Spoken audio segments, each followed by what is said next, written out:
সরাসরি চোখ রাখুন আজকের খবরে। ডিএনএ না পেয়ে ধর্মঘটের আগে পেন ডাউন কর্মসূচির ঘোষণা কোঅর্ডিনেশন কমিটির। এবার রাজ্যের সব কর্মচারী সংগঠন নিজেদের মতো করে আন্দোলনের পথে হাঁটার সিদ্ধান্ত নিয়েছে। কোনো সংগঠন আবার যে রাজ্যের মুখ্য সচিব মনোজ পন্থকে চিঠি লিখে জানিয়েছে আগামীকাল এক সপ্তাহের মধ্যে কোনো সিদ্ধান্ত না নিলে তারা আদালত অমানবার মামলা করবে। সুপ্রিম কোর্টের নির্দেশ মেনে অবিলম্বে কর্মচারীদের বকেয়া ডিএ মহার্ঘ ভাতা মিটিয়ে দেওয়ার জন্য রাজ্যের কাছে দাবি জানিয়ে ধর্মঘট এবং পেন ডাউন কর্মসূচির সিদ্ধান্ত নিল রাজ্য কোঅর্ডিনেশন কমিটি। রাজ্য সরকারি কর্মচারীদের ওই সংগঠনের তরফে সোমবার বিবৃতি দিয়ে সে কথা জানানো হয়েছে।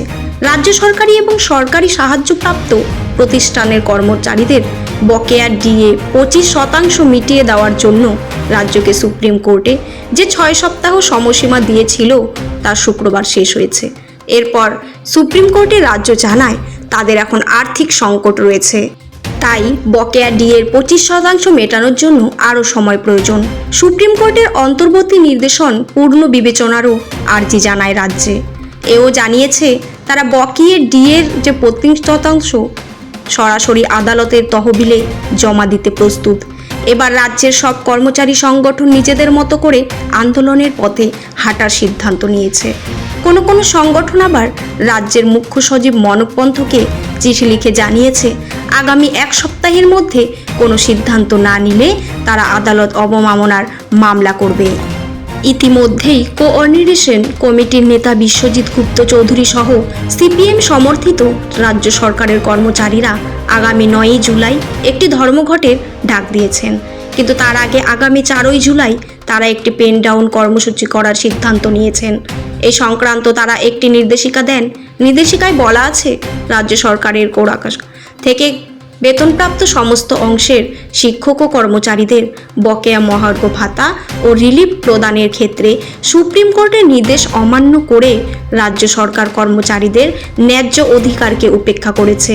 আর প্রতিবাদে আগামী 9 জুলাই ধর্মঘট হবে।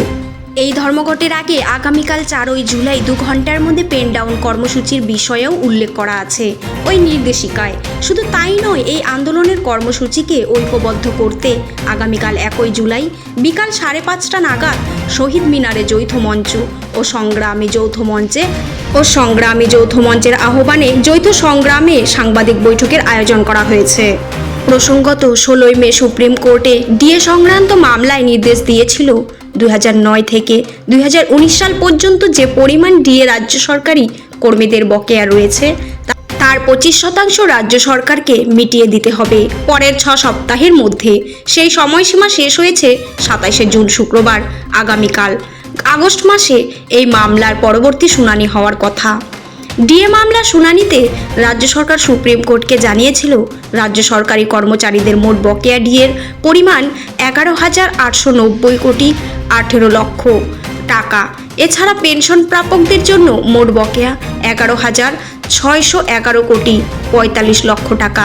এছাড়াও শিক্ষক, পৌরসভা, পঞ্চায়েত সহ স্বশাসিত সংস্থা ও রাজ্য সরকার পরিচালিত সংস্থার কর্মীদের পাওনা 18,369 কোটি 32 লক্ষ টাকা। সব মিলিয়ে অঙ্কটা 40,000 কোটি টাকারও বেশি। তাই রাজ্য সরকারের আইনজীবী অভিষেক মনু সিংঘত্তি দেশের সর্বোচ্চ আদালতকে জানিয়েছিলেন পুরো ডিএ দিতে গেলে রাজ্য সরকারের আর্থিক অবস্থা বেহাল হয়ে যাবে, কিন্তু সুপ্রিম কোর্টের অন্তর্বর্তী নির্দেশ মেনে এর 25% অর্থাৎ প্রায় 10,425 কোটি টাকা 27 জুনের মধ্যে মেটাতেই হবে। পশ্চিমবঙ্গের সরকারি কর্মচারীরা বর্তমানে 18% হারে ডিএ পান। কয়েক মাস আগে বাজেট বক্তৃতার সামনেই মুখ্যমন্ত্রী মমতা বন্দ্যোপাধ্যায় তার 4% ডিএ বৃদ্ধির কথা জানিয়েছিলেন। তারপর 14% থেকে বৃদ্ধি হয়ে ডিএর আয় হয় 18%। সেই পদ্ধতিতে ডিএ কার্যকর হয় 1 এপ্রিল থেকে। যদিও কেন্দ্রীয় সরকারি কর্মচারীদের সঙ্গে এ রাজ্যের কর্মীদের মহার্ঘ ভাতার ফারাক এখনও 37%। কেন্দ্রীয় সরকারি কর্মীরা 55% হারে ডিএ পান। গত 16 মে সুপ্রিম কোর্ট নির্দেশ দিয়ে জানিয়েছিলেন কর্মীদের বকেয়া ডিএর 25% পরের 6 সপ্তাহের মধ্যে মিটিয়ে দিতে হবে। অল টাইম নিউজের সাথে থাকবেন, রাজ্যের সমস্ত খবর পাবেন। আজকে এতটুকুই, চোখ রাখবেন অল টাইম নিউজ।